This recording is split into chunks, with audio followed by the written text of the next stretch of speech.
Hello and welcome back. I'm Benjamin Williams, and today we're within the infrastructure section within Boson NetSim, and we're going to be troubleshooting OSPF routing number 1. So the objective for this lab is to analyze, locate, and correct open shortest path first OSPF operation problems in the network. You will be working on the second floor in client 1 in this lab. So if we're looking at this picture right here, we're going to be working on this router, and we have client 1 around here. Looks like we have a frame relay right here that connects all 3 of these routers. And then the frame relay runs up to this edge R1 router, which has the domain controller and SQL server off of it. And it looks like it has 2 serial connections out to BB router 2 and BB router 1. So we have OSPF running within this area, which is the backbone area, area 0. We have area 1 and we have area 2 down here. So that's a little bit about the map of this lab topology. I've already read through all of the commands and also the descriptions for this lab. So we're going to keep the topology up here in the top left. We're going to be doing all of our reading from the top right. We can see our IP address information for each of our routers right here, which is always good information to have. So we can identify networks off of which links they're connected to, etc. So that's always good information to have. So let's read our lab task. So it says complex network troubleshooting requires a structured approach. Network documentation that includes thorough troubleshooting procedures can decrease the amount of time required to resolve network problems. Troubleshooting procedures should contain a process to diagnose problems and the steps necessary to verify that a proposed solution resolves the problem.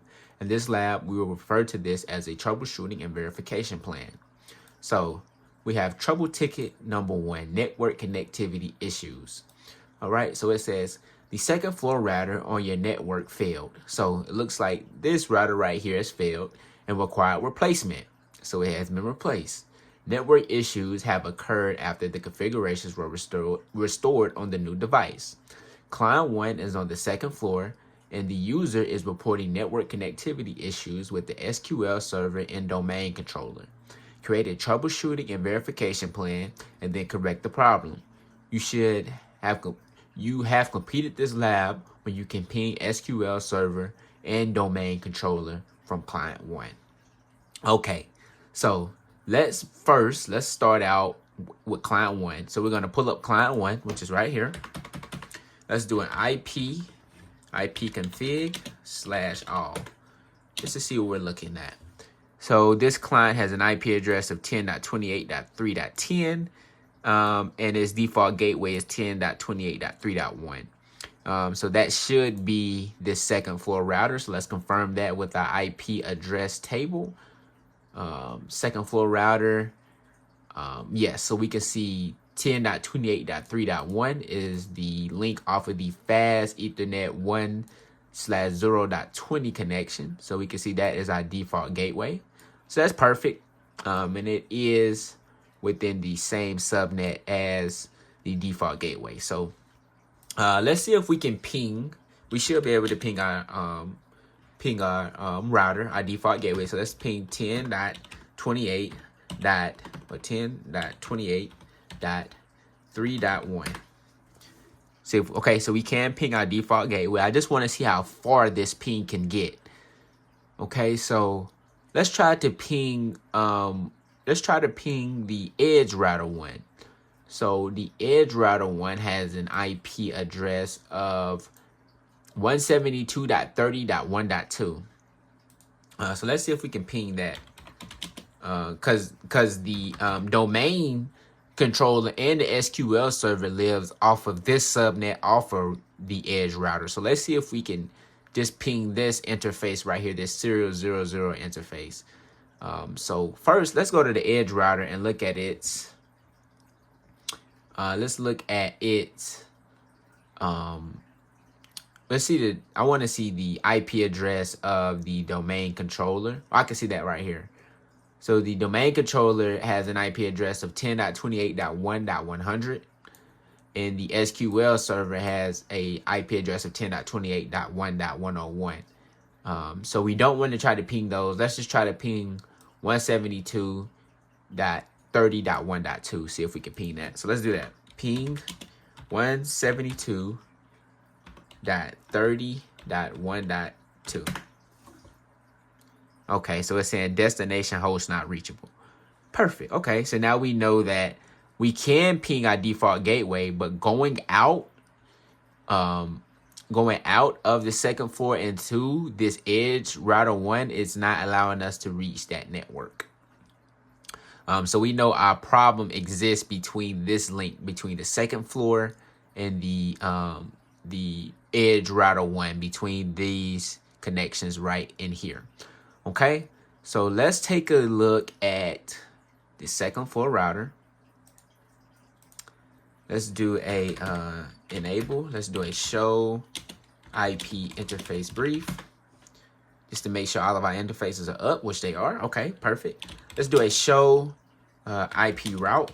See our routing table. So we're not even participating in OSPF. It doesn't look like on the second floor router, because we don't have any routes for OSPF. So let's see.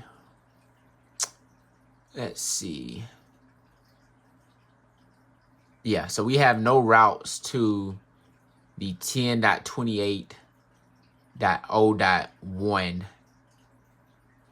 Okay. So hold on, let me look at the client 1. The client 1 IP address is 10.28.3.0. Okay. And we have a 10.28.0.10. Okay. That's it. Okay, so let's do a show IP protocols. See what we're doing here. Okay, so we have this misconfiguration right here that's standing out to me. So we have, these are configured for area 2, but this one is configured for area 0, but it's in area 2.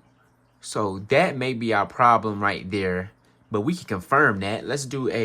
We can confirm that now with a debug. So let's do a debug IP OSPF. Let's do an event. Let's see what the events that's going on. If we can get any events that's going to happen. Okay, so we see our hellos being sent. Yep, we can confirm that now. Receive packet. Let me stop the debug. I just confirmed that. So let's do a no debug OSPF events. Okay. Oh, no debug IP OSPF events. Okay. So we can see right here, if we look at this syslog message, it's saying OSPF received packets from 10.28.0.1 area 0, mismatch area 2 in the header. So it's supposed to be area 2, not area 0. So let's do a show IP protocols one more time. See how this was configured. So it was configured with a 10.28.0.8 0.0.3 area 0. So let's do a configure terminal. Let's do an IP, or let's do a router OSPF process ID of 1. We can confirm that right here with the process ID of 1. Okay. We can do a no network. So no network. 10.28.0.8 0.0.0.3 for area 0.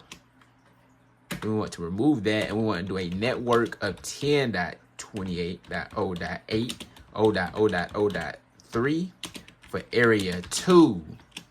That's what we want, area 2. So let's do an exit, and let's do an exit again, and let's do a show IP route.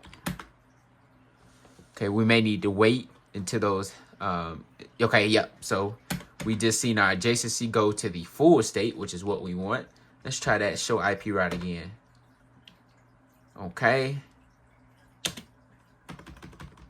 So let's do a do show IP OS.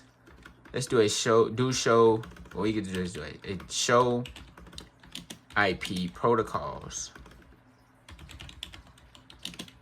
Show IP protocols.